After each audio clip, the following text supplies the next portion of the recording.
Un amable y cordial saludos a todos los televisores que se vienen conectando a través de esta aula Zoom y quienes se van uniendo durante la sesión. El día de hoy, continuando con nuestra edición número 23 del Cafeteando Jurídicamente, a cargo del doctor Eloy Espinosa Saldaña Barrera, vamos a abarcar un tema bastante controversial dentro del ámbito jurídico y también social en Perú. Hablamos sobre la crisis ambiental en el Perú, a cargo del doctor Eloy Andrés Espinosa Saldaña Barrera. Pero antes de ello, comentarles que el doctor es ex vicepresidente del Tribunal Constitucional del Perú, doctor con mención sobresaliente en summa cum laude, premio extraordinario por la UNDEC Madrid, España, postdoctor por la Universidad de Bolonia, Italia, profesor visitante o conferencista invitado en el Instituto Max Planck del Tribunal Constitucional Federal Alemán y el Ministerio de Relaciones Exteriores, Alemania, perito por la Comisión Interamericana de Derechos Humanos. Pero antes de ello, estimada comunidad jurídica, recalcar los cuatro reglas para efectos de que lo tengan presente antes de iniciar. Primeramente, los participantes deberán guardar estricto respeto hacia sus compañeros, ponentes y organizadores durante la ponencia. Se recomienda activar sus cámaras para una participación más activa. Activar la opción levantar la mano para pedir la palabra en el momento que se indique y desactivarla luego de participar. Recordar que las preguntas formuladas en la clase deben ser precisas, relacionadas al tema y no casos particulares. ¿Correcto? Dejando todo eso recalcado, estimada comunidad jurídica, le dejamos con el doctor Eloy Espinosa Saldaña Barrera. Estimado doctor, un gusto tenerlo nuevamente en la casa.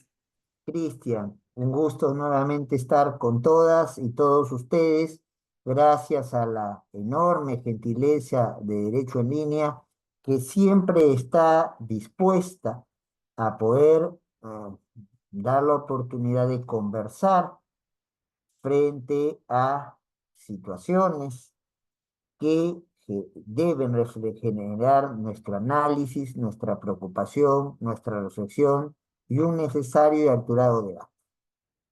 Y sin duda, estamos en esta coyuntura frente a un tema de esas características. Ya no es Bolivia, ya no es Ecuador, ya no es Brasil o Paraguay, es el Perú. Según los últimos datos proporcionados que van cambiando día a día, hora a hora, son 16 las personas que han muerto.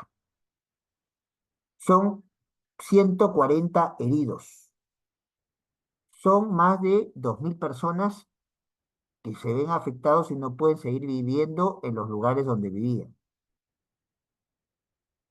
En lo referido expresamente a incendios forestales, en el año, para que se den cuenta la gravedad del asunto, en el año 2022 fueron 380. En el año 2023 fueron 320. Y en lo que va de este año, ya vamos en 333.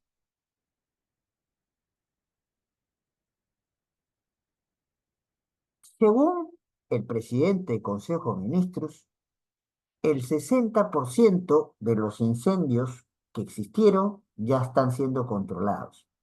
Pero la situación que genera a nivel climático, ya no después hablaré de los otros factores que nos llevan a esta situación, pero solo a nivel climático se hace el cálculo que esta elevación de temperaturas va a permanecer hasta octubre-noviembre. Ahí hay una discusión entre el CENAMI y y el COE. El CENAMI es la dependencia que ve las cuestiones del clima y el COE es un equipo de emergencia para atender situaciones precisamente donde se requiere una respuesta rápida, una respuesta urgente.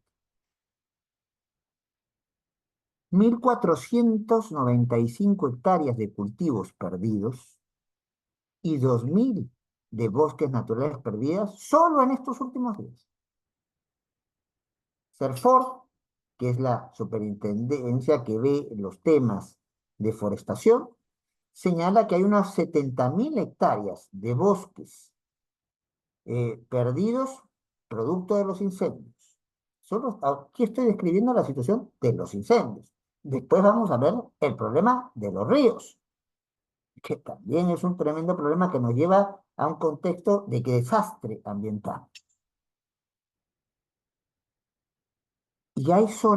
Alerta temprana hay por lo menos en buena parte del país. Se calcula que en unas 21.000 hectáreas. ¿Qué quiere decir eso de alerta temprana? Para los que no están familiarizados con los términos. Que se considera que en esas zonas hay riesgos de incendios. Y 21.000 hectáreas es un montón. ¿Por qué? Porque solamente 5.000 hectáreas es el equivalente a 200 estadios de la dimensión del Estadio Nacional de Lima, donde entran 50.000 personas. Imagínense si la alerta temprana es por más de 4 veces eso. Y si hay regiones afectadas, algunos dicen que Cusco, otros que Cajamarca, pero creo que la situación en Amazonas es realmente crítica. Y en la zona de Luya, con mayor razón. Los sitios arqueológicos que se tenían por ahí están en completo riesgo. Es más, hasta todo el equipo de souvenirs, bancas que había para ir al lugar se han perdido todas. En Amazonas, y solamente en Amazonas, se ha perdido 5.000 hectáreas de pajonales. De repente estoy hablando en difícil para quien no es de Amazonas, ¿no? Porque es un tipo de bosque con ciertas particularidades. Ese tipo de bosque con ciertas particularidades que se ha perdido equivale a unos 250 estadios nacionales. O sea, un sitio, a 250 sitios donde podrían entrar 50.000 personas en cada uno. Hay una situación de indudable riesgo al turismo. Si hay zonas de Cusco que están con problemas. Hay 22 regiones del país que están en problemas, pero básicamente Amazonas, Cusco, Huánuco, Ayacucho, Apurímac, no, Madre de Dios, Loreto y Ucayali, sin duda, San Martín, ha tenido una situación de suerte tanto en San Martín como Ucayali, ayer llovió en San Martín y hoy en Ucayali, y esto puede ayudar, pero no resuelve el problema. Pero ¿alguien compraría un billete para ir a visitar la selva amazónica en estas condiciones?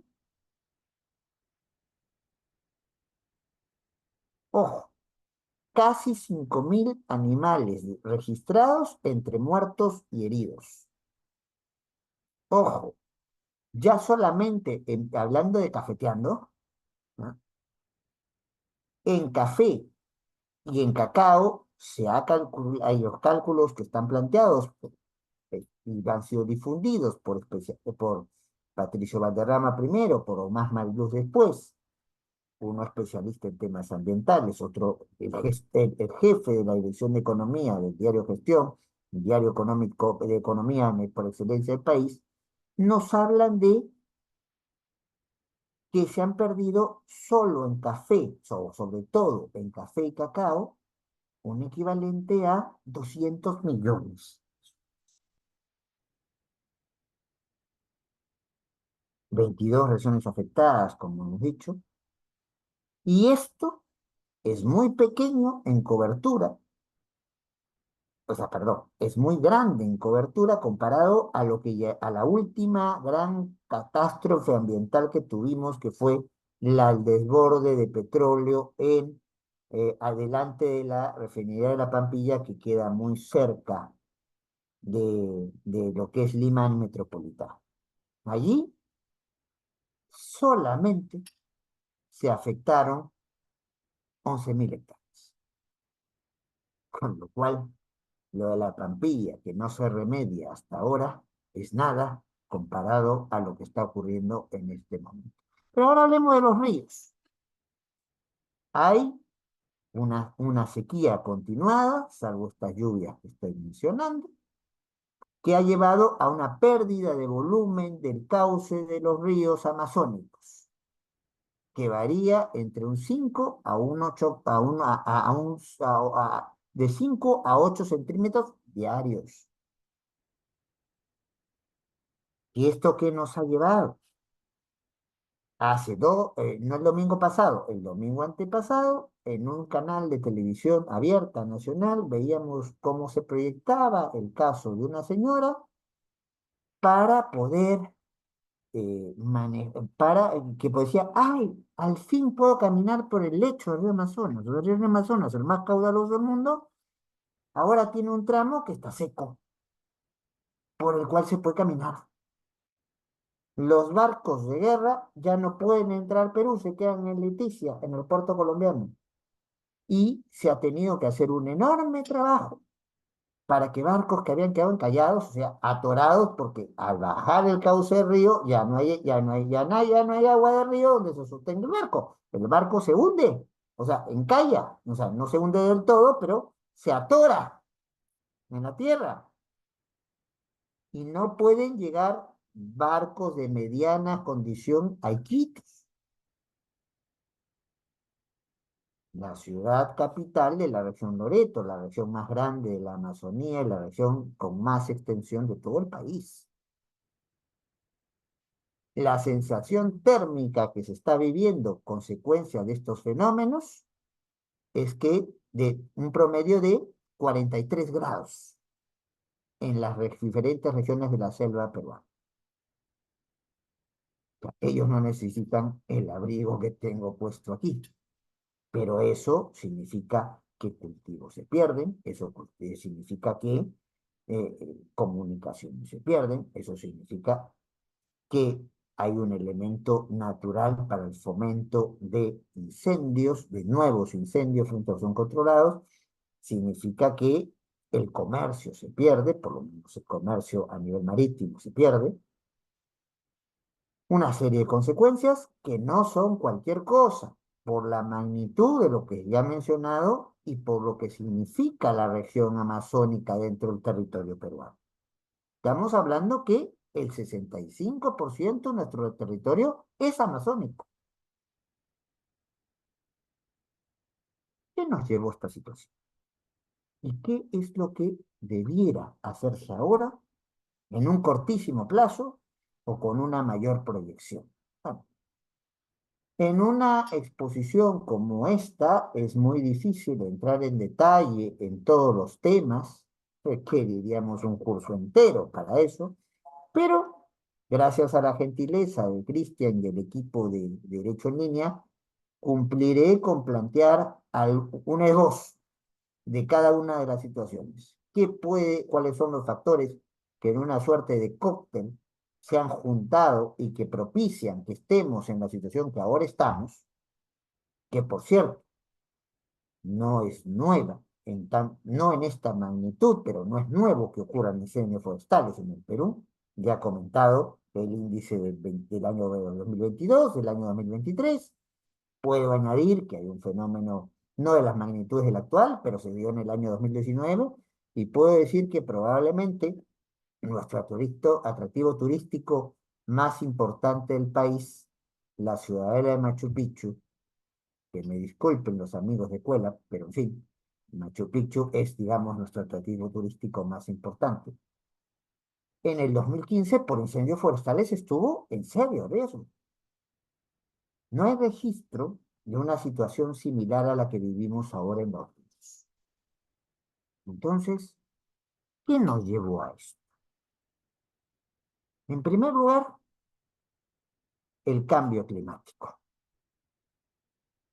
Y el cambio climático eh, va a llevar a una situación de falta de humedad. Si no hay humedad, es difícil mantener cultivos, es difícil mantener cauce de los ríos y hay un aumento de la temperatura y un riesgo para el incendio y un riesgo para la disminución del cauce de los ríos. No hay que olvidar un dato. El Perú es el tercer estado en el mundo más expuesto al cambio. Las prácticas humanas.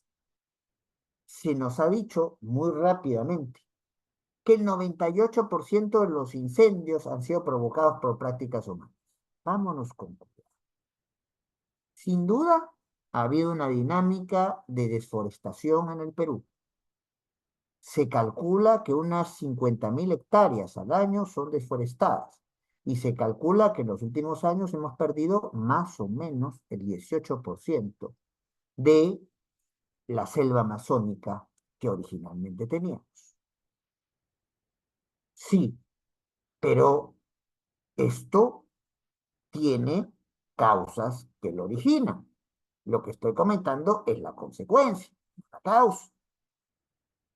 Primera de las causas, sin duda, hay una práctica de quema ancestral, se cree que se llama la lluvia, para poder facilitar el cultivo y por eso se quema las tierras.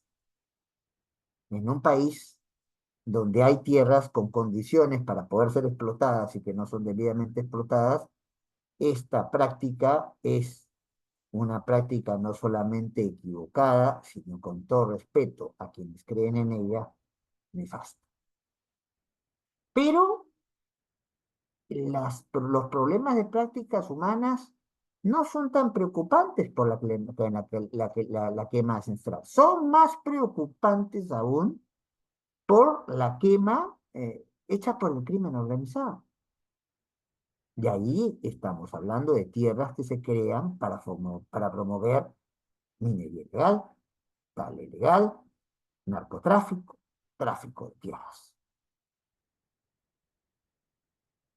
E incluso una ex ministra, para decir con su nombre, la señora Albina Ruiz, ex ministra del Ministerio de Ambiente, ha denunciado que ha habido concesiones irregulares. Eso habrá que acreditar. Pero claro, si hay concesiones que se han dado de manera irregular, no se han hecho para hacer actividades legítimas, ¿verdad? No se han hecho precisamente para reforestar los bosques o para remediar el daño causado por la disminución de los ríos. No seamos inocentes. Hay una notoria falta de políticas públicas, tanto al nivel de lo que es la generación de obra pública y servicio público, en infraestructura. El Perú tiene un enorme déficit de hace muchos años, de eso hemos conversado alguna vez precisamente también por invitación de Derecho en Línea. Se hizo un cálculo que, hecho a pedido de AFIN, la Asociación de Fomento de la Inversión Privada, encargado a la Universidad del Pacífico, una de las más serias del país, y se llegó a la conclusión que el Perú en infraestructura tenía un déficit para el periodo 2016 a 2025 de entre 140.000 y 160.000 millones de dólares.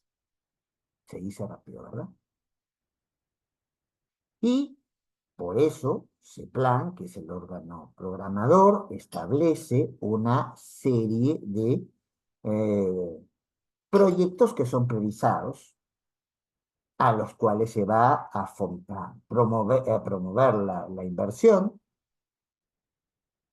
para un trabajo que voy a sustentar en la próxima semana. Congreso Iberoamericano de Derecho Administrativo, es un trabajo sobre revisión de políticas públicas contra la política pública.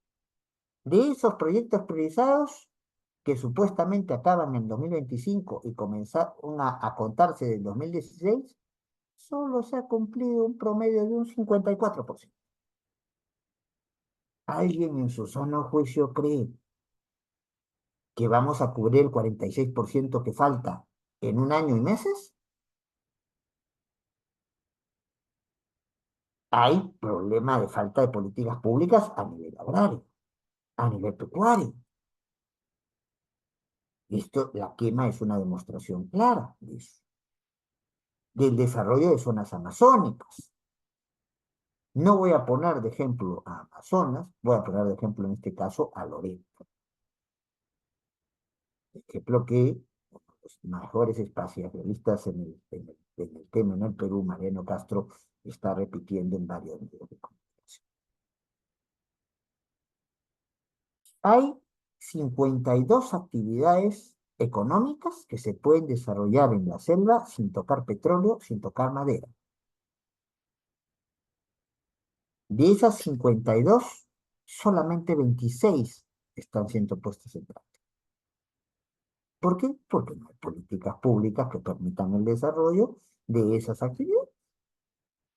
No es atractivo o tiene una serie de complicaciones alguien movilizarse para producir, para distribuir, para usar, para consumir esos bienes y servicios que se pueden generar y que no se están generando ahora.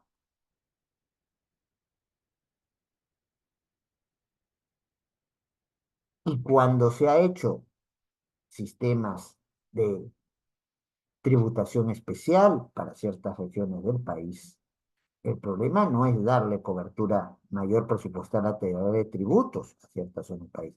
Si no se le pone quien lo sepa gastar, quien lo sepa gestionar de manera adecuada, lo único que estamos haciendo es recibiendo dinero que voy a devolver o dinero que cae en riesgo de terminar en manos de la corrupción.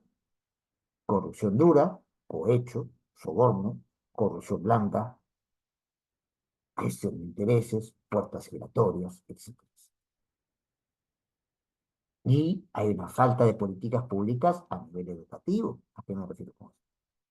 Conciencia ambiental ha mejorado mucho en el país y sobre todo en las zonas de selva y más en la población menor de 30 años, lo cual es un alivio. Pero, ¿cuánto de educación ambiental tenemos?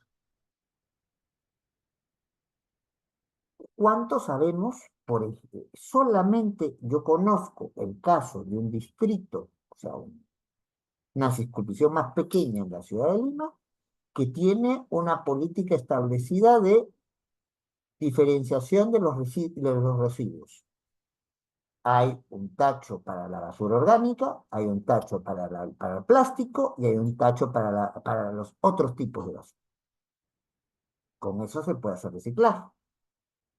Solamente Lima es la ciudad que más o menos a cabalidad en todo el país tiene un lugar de procesamiento de la basura.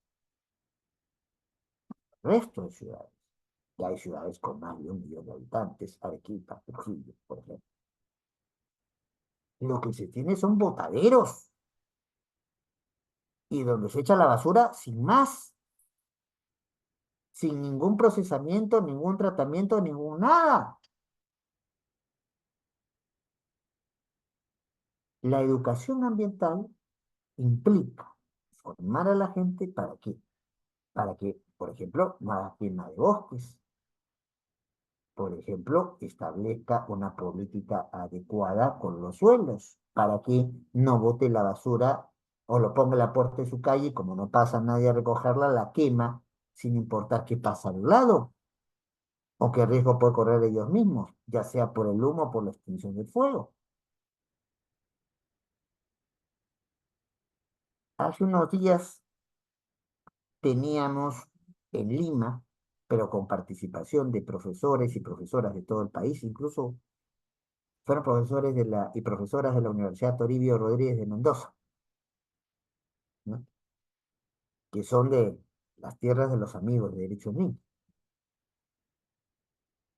Y allí se hizo un coloquio sobre enseñanza del derecho y una de las conclusiones más importantes, una mesa se trabajó eso, es precisamente la necesidad de introducir en las mallas de los estudios de las diferentes profesiones educación ambiental. Y lo mismo debería hacerse a nivel de los colegios. Y si se hace de manera fácil. Entonces, frente a otro factor de problemas, alguien me preguntaba, no pude verlo porque pasó el vuelo, se han dictado una serie de leyes y de normas que lejos de controlar la minería ilegal la favorecen, que lejos de controlar la tala ilegal favorecen más bien la deforestación. Entonces, estamos ante un cóctel que es muy peligroso. ¿Qué hacer frente a este peligroso cóctel?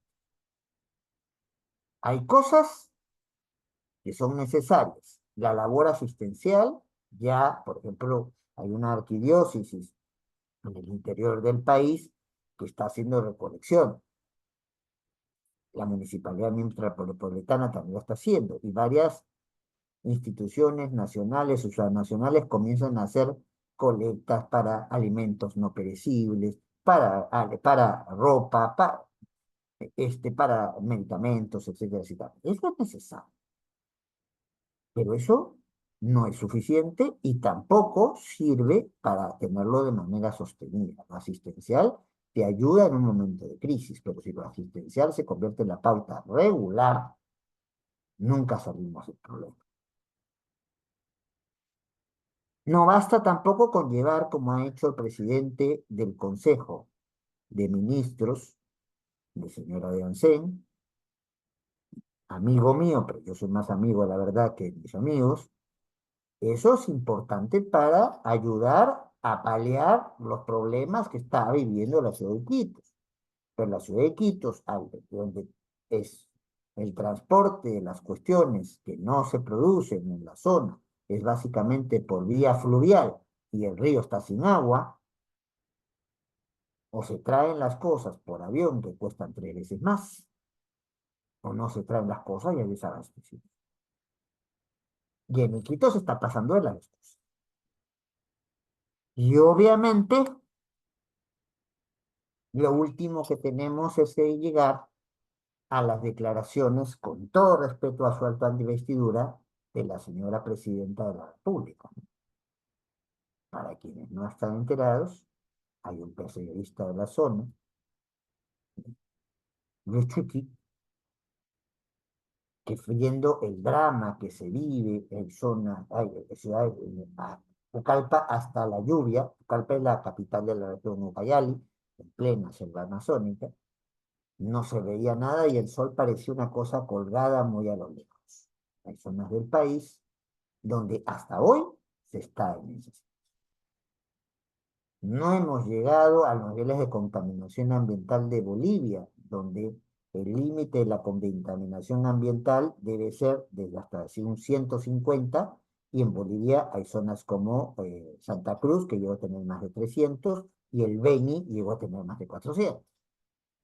Pero, de hecho, estamos en una situación de contaminación ambiental muy fuerte.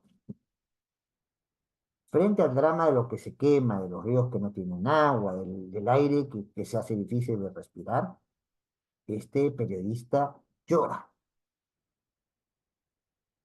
Y cuando este periodista se encuentra con la señora presidenta de la República, la respuesta de la señora presidenta de la República, quien se reclama madre de todos los peruanos y peruanas, es: no me importan tus logros. Voy a hacer un comentario socarrón. Si esa es la madre de todos los peruanos y peruanas, prefiero ser huérfano, ¿no? ¿Qué es lo que realmente se tiene que hacer? Y aquí no estamos ante fórmulas que yo haya tenido la capacidad de inventar. Son fórmulas que se han aplicado en todas partes cuando se han venido desastres ambientales. En primer lugar, nosotros en el Perú tenemos una ley de emergencia ambiental.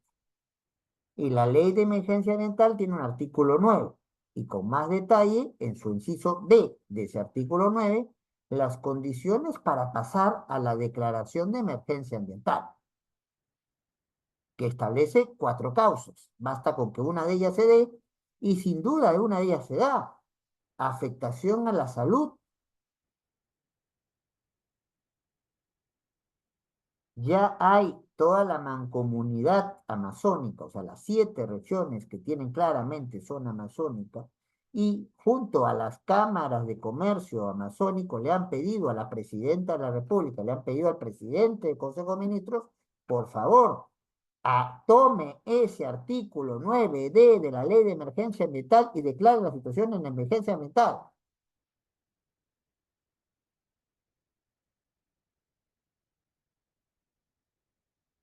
¿Se declaró en emergencia ambiental? para el problema, ajá, ya vi lo del número clave, no te preocupes. Para el desarrollo, para poder salvarnos de la coyuntura, no hay que confundir la declaración de emergencia ambiental con el estado de emergencia, que es un tipo de estado de excepción previsto en el inciso primero del artículo 137 de la Constitución. Eso, lo del estado de emergencia es restricción de 4 derechos por ciertas situaciones en las cuales hay problemas naturales, pero y también problemas de orden público interno o problemas con algún país en estado externo que pueda vulnerar nuestros límites. No, esto es muchísimo más puntual y más importante para esta. ¿Por qué? Porque la declaración de emergencia ambiental implica básicamente 2 cosas: simplificación de contratos y simplificación de procedimientos. ¿Y por qué esto es importante? Porque en este momento, para ayer, se necesitan tomar una serie de acciones, desde construir zanjas antifuegos hasta llevar agua, porque hubo un fenómeno menor que el actual, y esto tiene para por lo menos hasta octubre, noviembre, y no se han hecho reservorios en el país. Y yo sé que somos potencialmente, que tengo un promedio de 300 incendios al año en los últimos, en los años anteriores. Y en este año ya estamos por encima de 300 y estamos recién en septiembre, pues, ¿qué nos decía la lógica? La lógica decía que había que prevenir, y una de las maneras de prevenir es cuando hay sequías y cuando hay potenciales, y cuando hay incendios o potenciales incendios, ¿qué se necesita? Agua. Bueno, ahora lo que se necesita son procedimientos más ágiles para poder contratar personal, para poderles darle maquinaria a ese personal, para poder tomar acciones de urgencia. Porque la contratación pública, y eso seguramente lo veremos con quienes se animen a matricularse o por lo menos seguir este importante curso de Derecho Administrativo que está organizando precisamente Derecho en Línea a partir del 1 de octubre. En la contratación pública, en la medida que busca proteger el gasto del Estado, que es el dinero que hemos puesto cada uno de nosotros y nosotras con nuestros impuestos, se toma muchas seguridades y en algunos casos es demasiado lenta. Y una situación de un incendio o una situación de un río sin cauce tiene que atenderse para anteallá. Entonces hay que simplificar procedimientos y simplificar contratos. Y la manera prevista para hacerlo, si hay una crisis ambiental de estas dimensiones, es precisamente la declaración de emergencia. Y si no se da a prueba, porque ha salido el presidente del Consejo de Ministros, con mucho respeto a él, porque ha dicho, es un amigo mío, porque soy más amigo de la verdad y de amigos, ha salido a decir él y ha salido a decir el jefe del INDECI, ha salido a decir estos altos funcionarios que no es necesaria la declaración todavía. Una respetuosa discrepancia con. Si por el derrame de petróleo en la refinería de La Pampilla, cerca de Lima, se tuvo una afectación de 11.000 hectáreas y se declaró la emergencia ambiental, ¿no es acaso más grande el problema que estamos teniendo en 22 regiones del Perú y con las regiones con zona amazónica directamente con más gravedad? 7 regiones han ido a pedirle a la presidenta de la República y al presidente del Consejo de Ministros, por favor, declare la emergencia ambiental de una buena vez.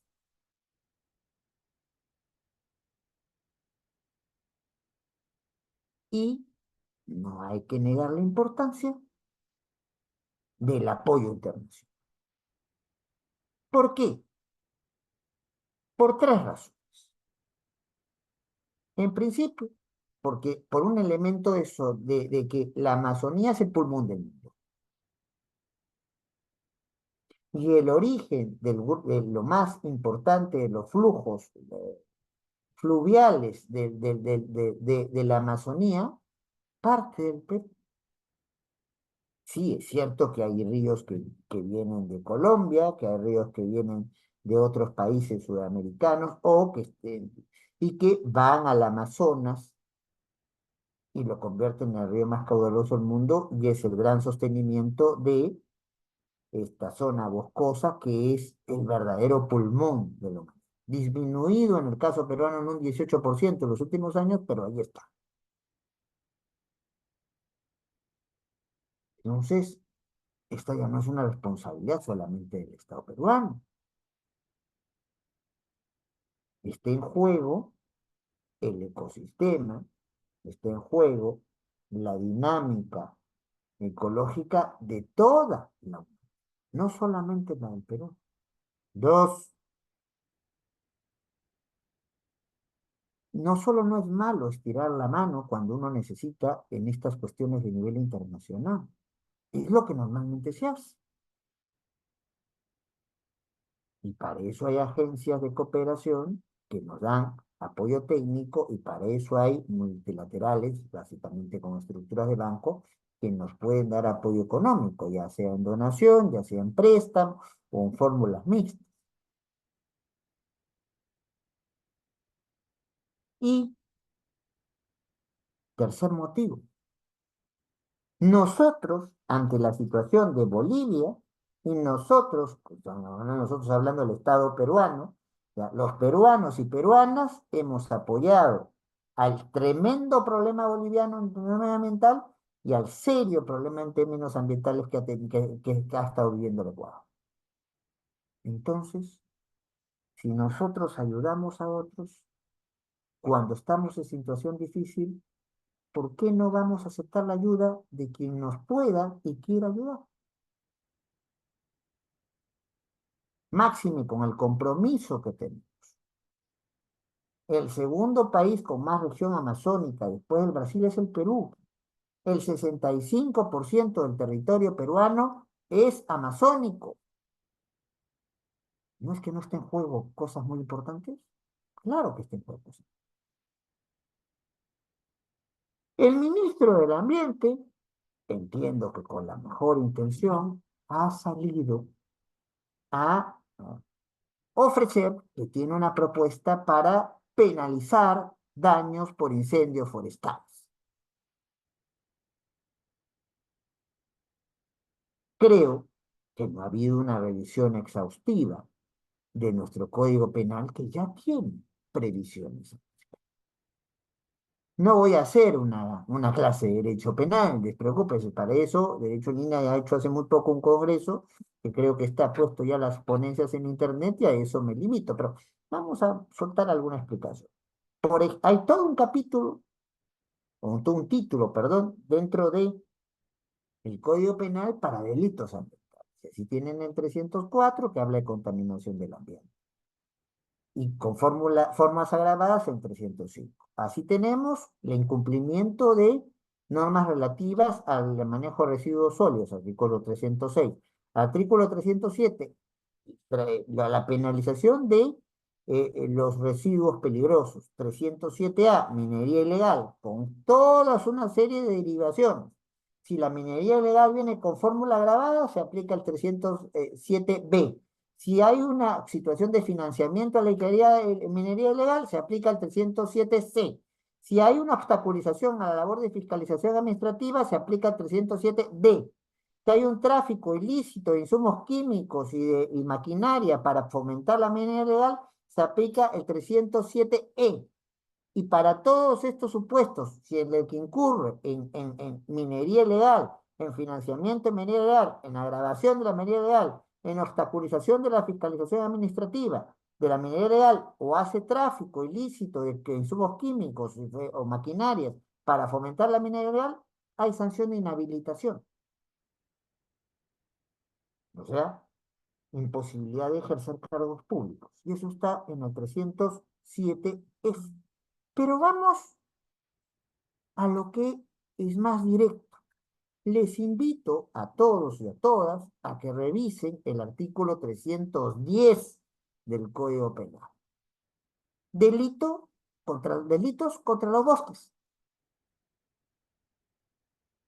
Y si vemos el artículo, vemos que por cualquier modificación, vulneración, afectación de los bosques o de aquellas zonas con características boscosas, ya tiene de 4 a 10 años de prisión efectiva y ya tiene servicios comunitarios entre 40 y 80 jornadas. Con perdón de las buenas intenciones del señor ministro, creo que deberían dedicar la preocupación del Ministerio del Medio Ambiente o del Ambiente no a sobreregular lo que ya está regulado, sino emprender otro tipo de acciones que en esta coyuntura son indispensables. Y que he mencionado algunos, sin duda hay muchos más.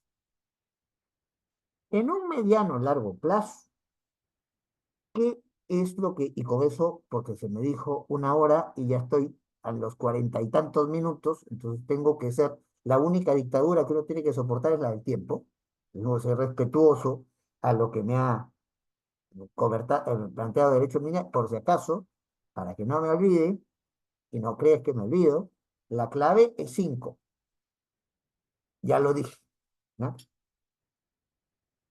En un mediano y un largo plazo, ¿qué cosas se tienen que hacer?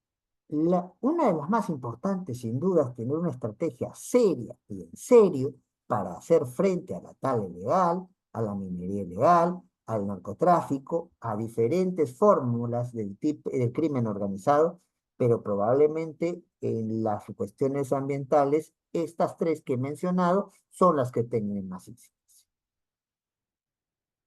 Tenemos que contar con un sistema de alerta ambiental completo. No estos intentos muy respetables, parciales que existen en algunas zonas del país. ¿Qué quiere decir el sistema de alerta ambiental? Pues poder contar a tiempo con la información de cómo va a evolucionar el clima, cómo va a evolucionar el entorno, cómo va, entonces si hay mayor o menor riesgo de incendios forestales, si hay mayor o menor riesgo con respecto al caudal de los ríos, porque ojo, el problema ambiental no solo lo causa la sequía, que es lo que pasa en este caso, también lo causan inundaciones.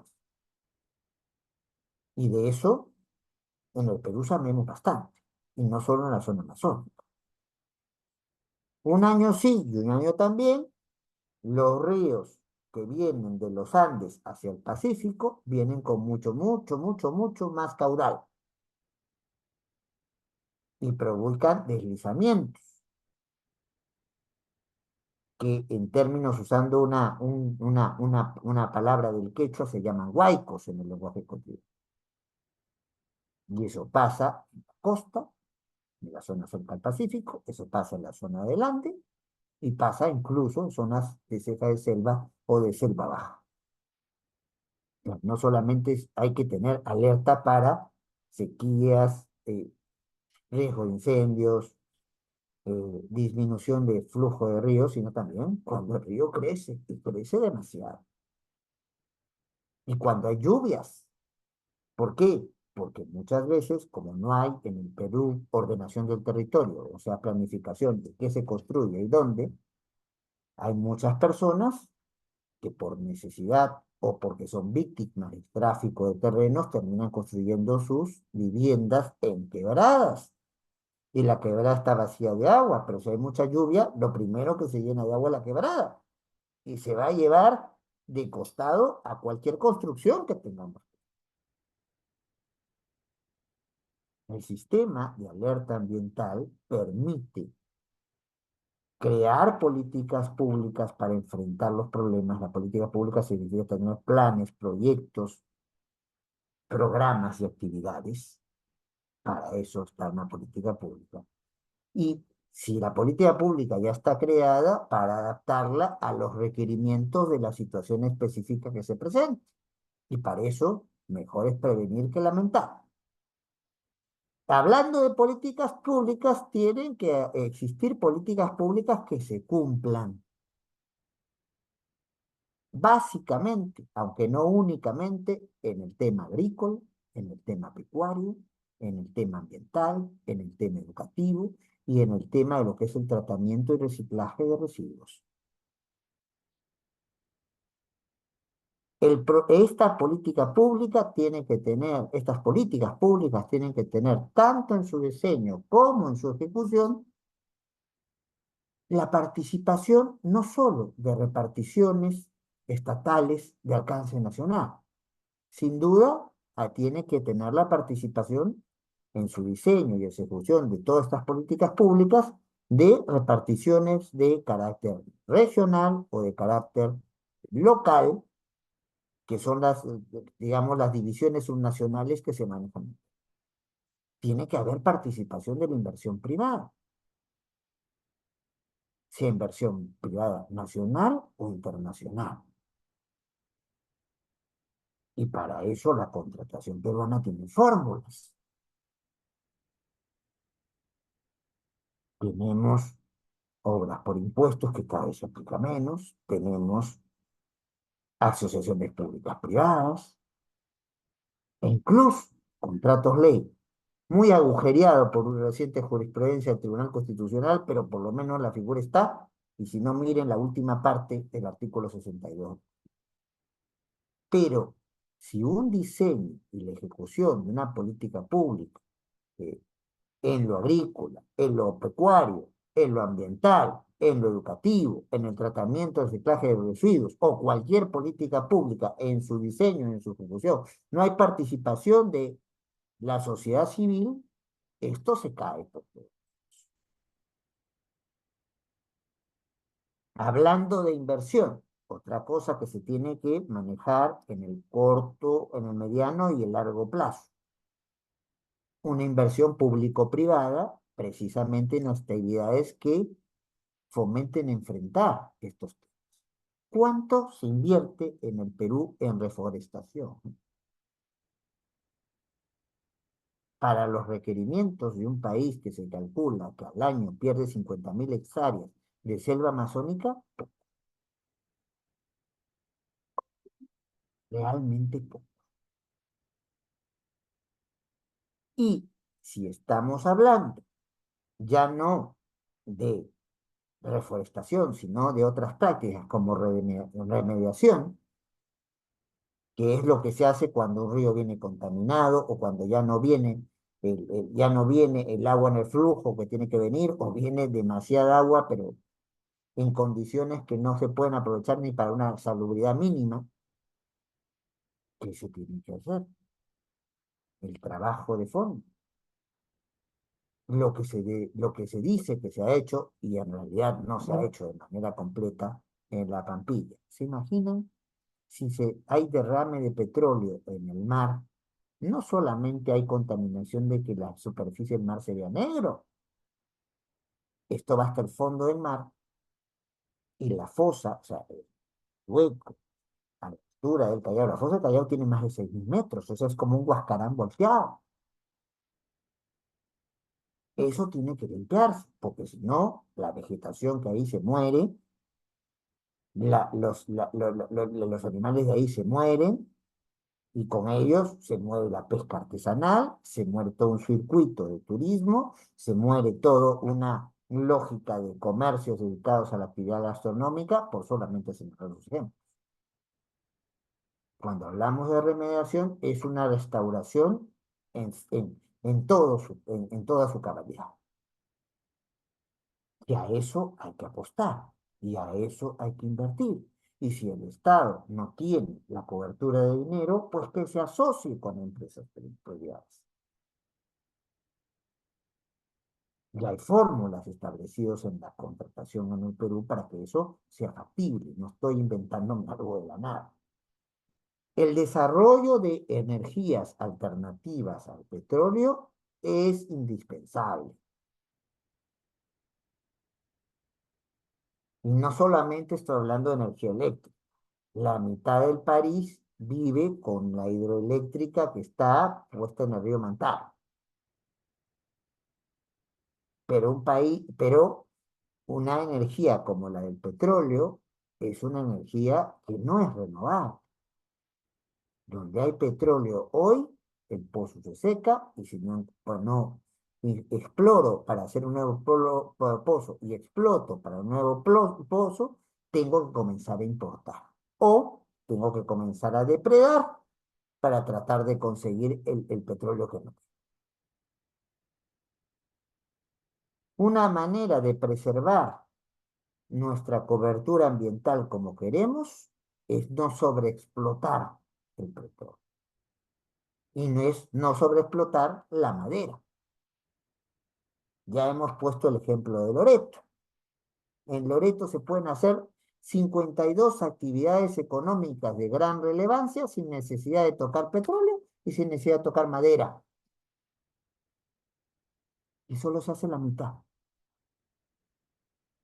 Debemos apostar a hacer en un mediano largo plazo un Estado que diversifique sus espacios de actividad económica y si es posible a esa actividad económica ponerle valor agregado, o sea, más allá que la producción del bien en bruto, ponerle condiciones adicionales, mejor que mejor.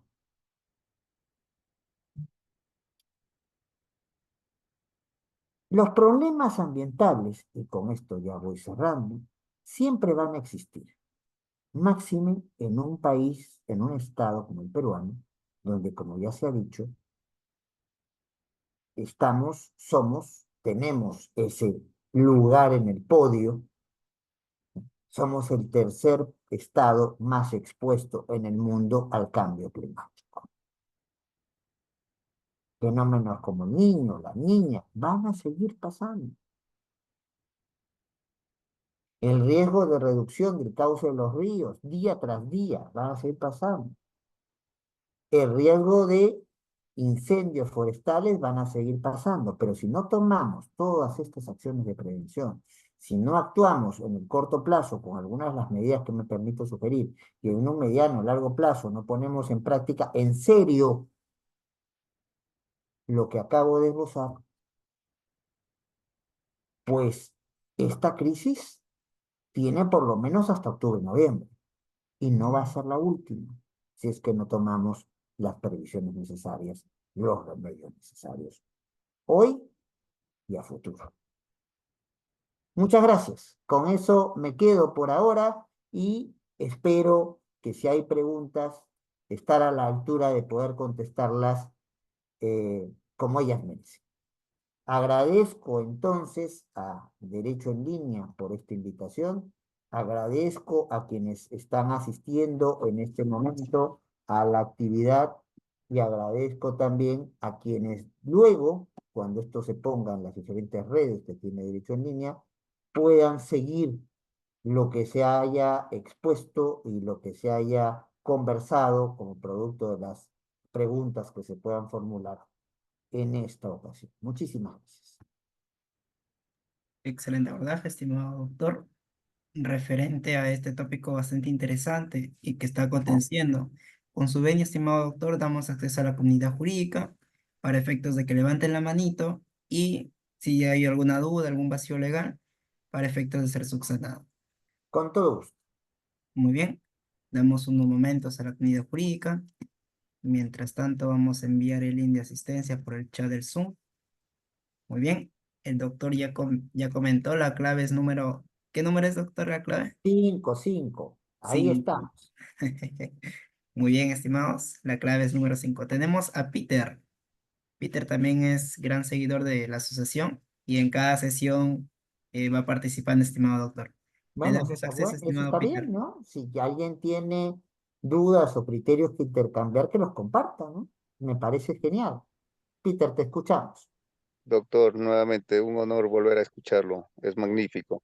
Bueno, espero que Doctor, quisiera hacerle una pregunta, ¿no? ¿Y Ujú. qué se puede hacer, ¿no?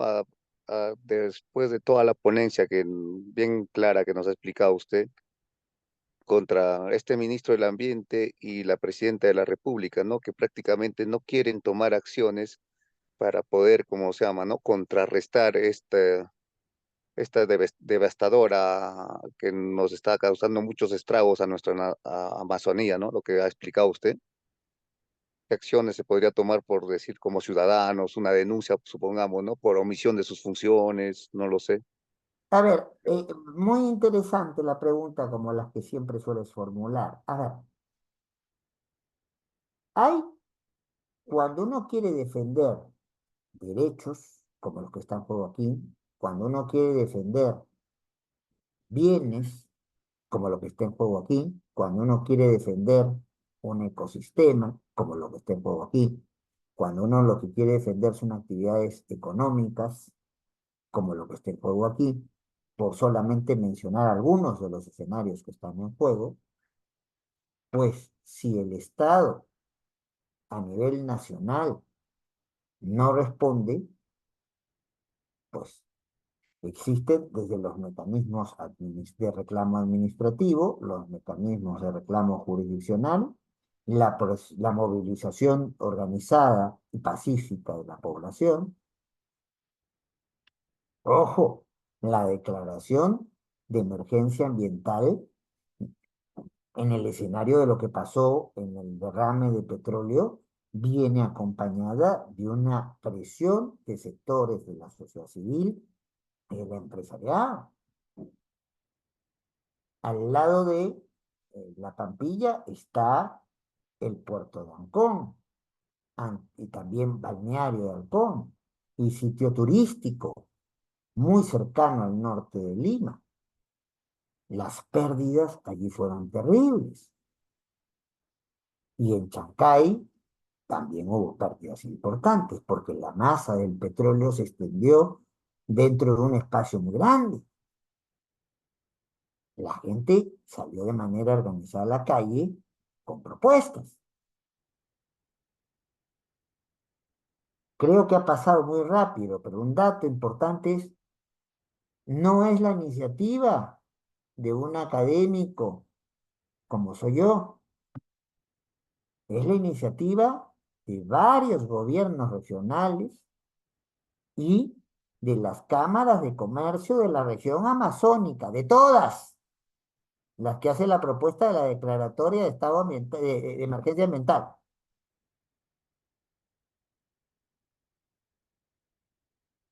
En las ¿Cuánto se está haciendo para organizar desde el Ministerio del Medio Ambiente? Pero no solo el Ministerio del Medio Ambiente. Hemos dicho que el problema es agricultura, hemos dicho que el problema es educación, por mencionar los sectores.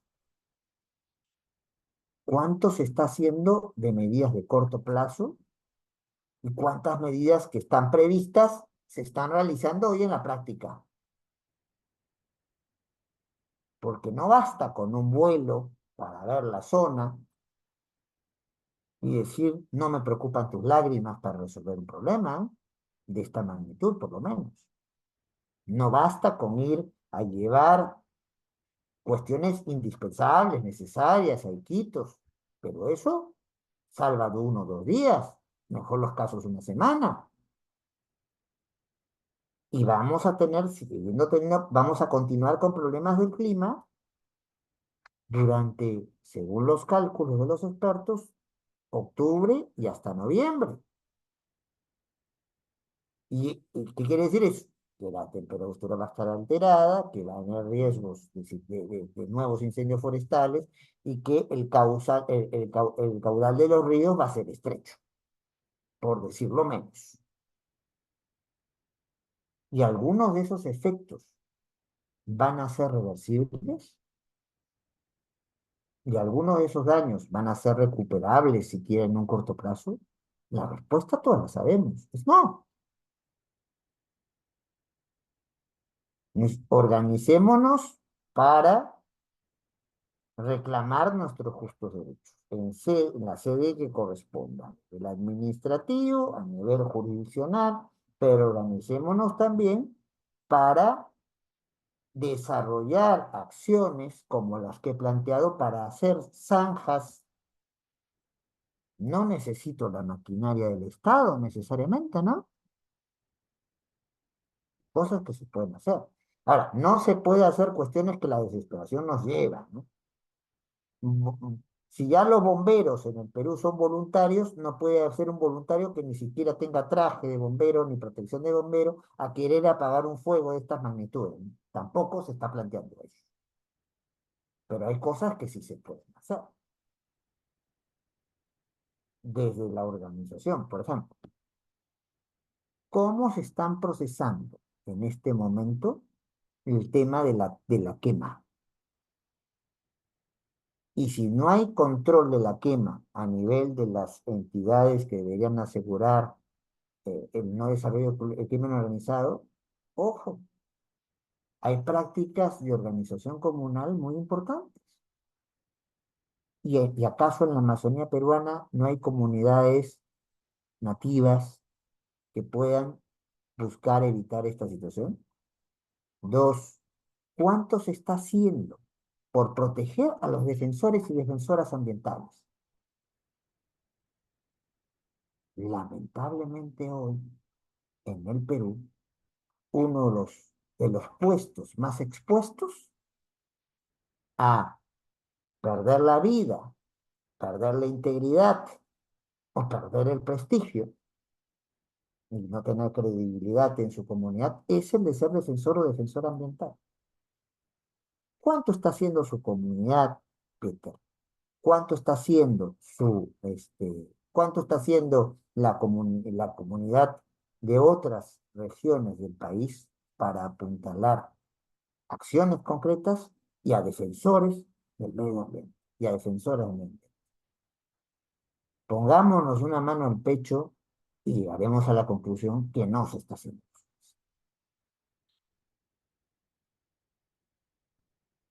No sé si hay otra pregunta, querido Cristian. Muy bien, estimado doctor. Sí, al parecer todavía no se anima la comunidad jurídica y recalco y comparto lo que comenta, estimado doctor, pero hago un paréntesis. Recientemente nuestra presidenta ha solicitado pues al Congreso en este desastre del incendio forestal que le permita viajar a Estados Unidos y creo que lo han Inconveniente rechazado, ¿no? absolutamente, pero felizmente no se le ha concedido el permiso. Yo ni siquiera lo hubiese pedido. A ver, podrá discutirse que si quien realmente toma las decisiones más importantes en el país en esta coyuntura es la presidenta Boluarte o la mayoría congresal. Mi opinión al respecto es conocida. Pero aun cuando tú no tengas el poder real, tienes el cargo. Y el cargo significa asumir responsabilidades en los momentos más difíciles. Entonces, no te puedes ir. El último que abandona el barco en un naufragio es su capitán o su capitana. Sí, es muy importante la Asamblea General de Naciones Unidas, pero ¿acaso no le han habilitado a la señora Boluarte para que haga teletrabajo, para que tome decisiones? No hemos visto incluso una foto que se proyectó que en un avión estaba viendo asuntos nacionales. Lo propio hubiese sido que no se hubiera expuesto a este rechazo que ha tenido en el Congreso le ha rechazado el pedido para viajar, y lo que ella debió pedir es coordinar para que se le permita tener una comunicación virtual como la que tenemos nosotros en este momento, ¿no? Todos los que están siguiendo la actividad y todas las que están siguiendo la actividad y quienes la van a seguir después, vamos a tener una comunicación que es virtual. ¿O acaso en Nueva York, en la sede de Naciones Unidas, donde se va a hacer la Asamblea General, no hay conexiones virtuales? Ya, es más bonito que la presidenta esté, pero en estas condiciones, ¿dónde tiene que estar el capitán del barco? ¿En el barco o fuera de él? Pues esto es obvio, ¿no? Debe estar. Y creo que Tengo muchas discrepancias con cosas que se han hecho desde el Congreso en el último tiempo, pero creo que aquí el Congreso tomó la decisión correcta. La señora Boluarte en esta coyuntura no se le puede dar permiso. Y era inconveniente haber pedido el permiso. Se pidió y se tuvo la reacción concreta, correcta ante un pedido que nunca se dio. Por lo menos en esos términos. Creo que Lucio ha levantado la mano. No Es sé, correcto. tú dirás. Es correcto, doctor. Estimado Lucio, te escuchamos. Buenas noches, doctor. Muy interesante su disertación y es un tema de verdad en la actualidad que está preocupándonos a todos como ciudadanos. Doctor, mencionó 15 formas de poder trabajar en la zona amazónica. Y esa, por ejemplo, cuando hace esa precisión, lo que me llamó la atención, y esas formas, ¿quién no lo puede, doctor? Por ejemplo, si vamos a la selva, hay muchas personas que para sobrevivir talan el árbol, ¿no? Para poder sembrar, cultivar. Por ejemplo, ellos se sienten tranquilos, pues no que de esa forma se sienten de poder traer su alimentación, talan el árbol, hacen su sembrío, pero no, ellos no miden la consecuencia que puede traer esa tala Bueno, discriminada. ujú, Por ejemplo, a ver, termina, por favor, querido Lucio, para poder esbozar una respuesta frente a lo que estás planteando. tengo en conocimiento, por ejemplo, hay en la municipalidad, los gobiernos regionales que están a cargo, también hay así, de una forma descentralizada, tienen una institución creo que se encarga, por ejemplo, el Ministerio del Ambiente y el gobierno regional. ¿Cómo podrías darles un alcance de que ellos tomen conciencia, pues no hagan esa tala designada, por ejemplo, de los árboles, ¿no? ¿Cuál sería, doctora, eso, su recomendación más que todo, doctor? Por ejemplo, Hay varias acciones que se pueden tomar, Lucio, amigos, amigas, que nos están escuchando, nos van a escuchar después. En primer lugar, vamos a lo urgente y después vamos a lo del corto o largo plazo, que suele ser lo más importante. En el ámbito del urgente, tengo que movilizar a todo lo que sea sociedad civil organizada para que aseguremos de una buena vez, en la medida de lo posible, que no se siga con la práctica de quemas. Y la práctica de quemas tiene que ser controlada. Yo sé que es inevitable que algunas se hagan, pero tienen que hacerse las que sean estrictamente necesarias. Por subsistencia, o no por ella, por diferentes razones, tala de, a ver, pero que sea una tala legal y controlada, y por lo menos que se juegue en una lógica de reforestación. La pauta que han seguido los países que han hecho un adecuado nivel de reforestación ha sido por cada árbol que yo derribo, siembro dos nuevos.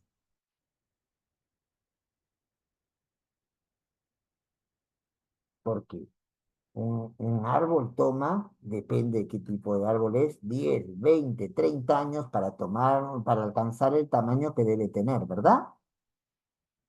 Y si no ponemos en ese lugar, por el árbol que sacamos, semillas para que vuelva otro árbol, o instalamos un arbolito chiquito para que sea perder, después no nos quejemos que haya deforestación, ¿no? Cosas que se pueden hacer de inmediato. Zanjas para que se puedan ahí, si tú haces un hueco en mitad del bosque, ¿va a poder seguir avanzando el incendio o va a tener problemas para avanzar? La respuesta es obvia, va a tener problemas para avanzar. Y para eso se necesita en algunas zonas una gran movilización. No, se necesita un nivel de organización básico, punto. Hay cosas que se pueden hacer ya y no necesitamos de papá Estado para que las haga. En ese sentido, hay que mirar un poco la lógica anglosajona. Yo he tenido la suerte de vivir en muchos países. ¿Qué vemos cuando vemos el típico discurso? de nuestros países, porque en eso casi no se libra en ningún país latinoamericano. Hay un problema, sale el funcionario subnacional o sale la ciudadana o el ciudadano de a pie a decir, pedimos al Estado que actúe. Si sabemos inglés, ponga la BBC o ponga un canal norteamericano. Sí hay ayuda del Estado, pero lo primero que sale a decir la población es, nos estamos organizando para enfrentar en un comité este problema. ¿Cuánto nos estamos organizando para enfrentar los problemas de hoy y los problemas futuros? Pregunta por pregunta. Y después, obviamente, si hay una responsabilidad de construir políticas públicas en serio para enfrentar al crimen organizado y sus diferentes expresiones. Tiene que haber política en serio para que la gente lo que no conoce no internaliza. Si no entendemos que una quema incontrolada nos va a hacer más daño que beneficio, si no entendemos que el no reciclar los residuos y tirarlos al río termina malográndolo, si no entendemos que por cada árbol que derribamos hay menos humedad y va a haber no solo deforestación, sino problemas de sequía y los ríos van a tender a secarse, entonces, en un mediano o largo plazo, ¿qué esperamos? En el colegio, a las comunidades, en las universidades. Estas cosas deben enseñarse para que puedan internalizarse. Lo que uno no conoce, no lo internaliza, no lo aplica. El trabajo educativo, no entendido como mera instrucción, sino como un trabajo de formación, ciertas conductas, en ciertos valores. Ya no entro en la discusión sobre si la naturaleza tiene derechos o no. Esa sería una discusión muy bonita e interesante para otra ocasión. Pero aún asumiendo que no son titulares de derechos, hay un respeto, o debiera haber un respeto a aquello que nos va a permitir vivir a nosotros y a las próximas generaciones.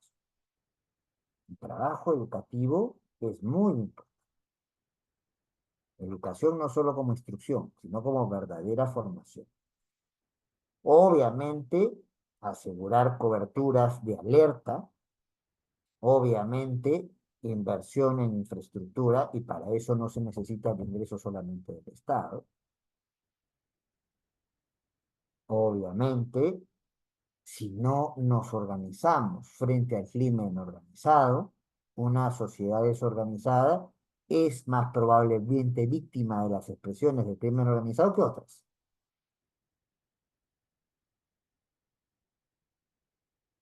Por ahí van las ideas. Y lo que quiero que quede claro, espero que haya quedado claro, querido Lucio, amigos, amigas, y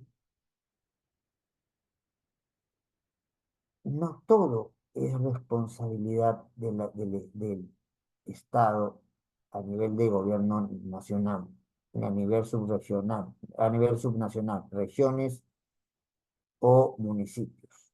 También hay una cuota que nos corresponde a cada uno. Y sobre todo a aquellas personas que viven en zonas de riesgo. Y quien vive en zonas boscosas vive en zonas de riesgo. Quien vive en zonas que dependen del tráfico fluvial, de ríos caudalosos que permitan que entren barcos, ya no solamente barquitas, sino barcos medianos e incluso grandes, sabe que vive en zona de riesgo. Quien pone su vivienda en una quebrada, en una zona donde tarde o temprano va a llover, sabe que está en zona de riesgo. La lección, a mí no me gusta dar lecciones, pero la coyuntura es la que te da lección. Es que no podemos esperar respuestas desde el Estado, sobre todo cuando estamos viviendo una coyuntura de crisis institucional.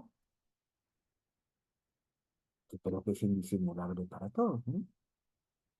La aceptación de las autoridades a nivel nacional y a nivel subnacional, en algunos casos, llega al error estadístico.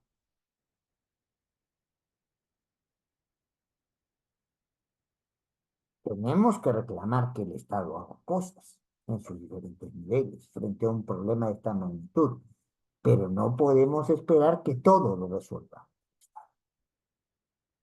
Hay que tocar las puertas adecuadas y hay que hacer las acciones que se pueden realizar desde el plano de una sociedad civil organizada.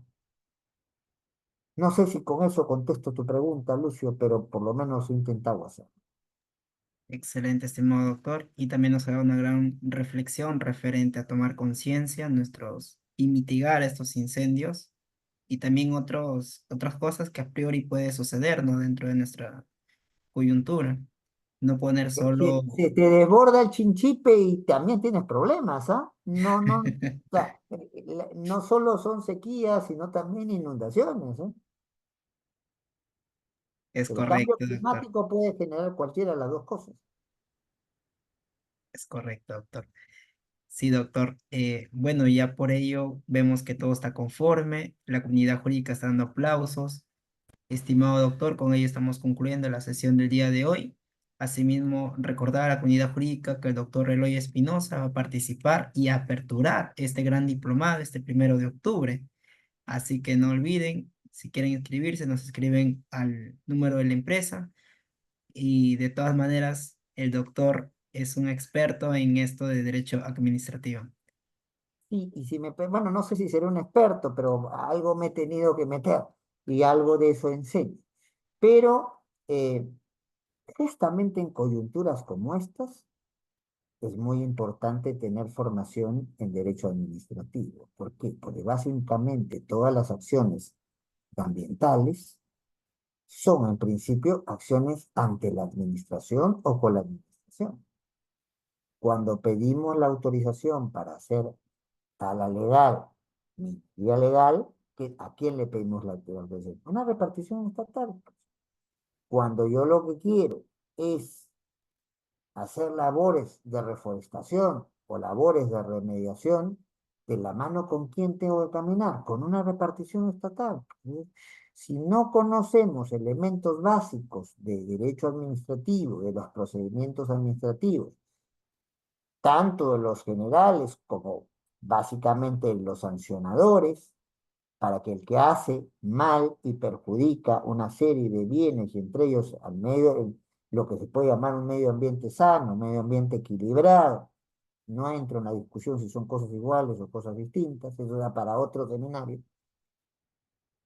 Si no sabemos de estos elementos, ¿cómo nos podemos defender en situaciones de crisis o cómo podemos prevenir que esas crisis no vuelvan a ocurrir? De allí mi invitación también, independientemente de la primera sesión, creo que en algunas se puede faltar, ¿no? Entonces pueden obviarse la primera sesión y la inauguración, pero las colegas y los colegas que están planificados para la posición son verdaderos expertos en su materia y expertas en su materia, y sin duda van a tener mucho que aportar, sobre todo cuando muchas veces el ciudadano no sabe o la ciudadana no sabe qué es lo que le puede pedir a la administración y la administración está obligada a hacer. Y en qué puede contar en la administración y en qué cosas no va a poder contar. Y ahí lo dejo.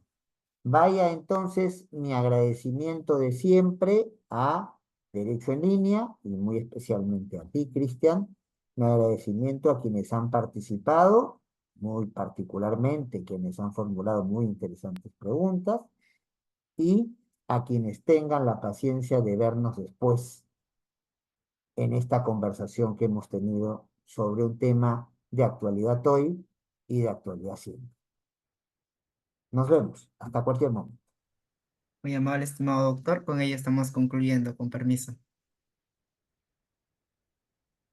Muy bien, estimada comunidad jurídica, no se olviden de registrar su asistencia, que se les hemos hecho llegar por el chat del Zoom. Recuerden, la clave es número 5, el número del cumpleaños del doctor. ¿correcto? Con ello estamos concluyendo. Nos vemos en una próxima edición, ya sea con el doctor Eloy o con otro catedrático. Con permiso.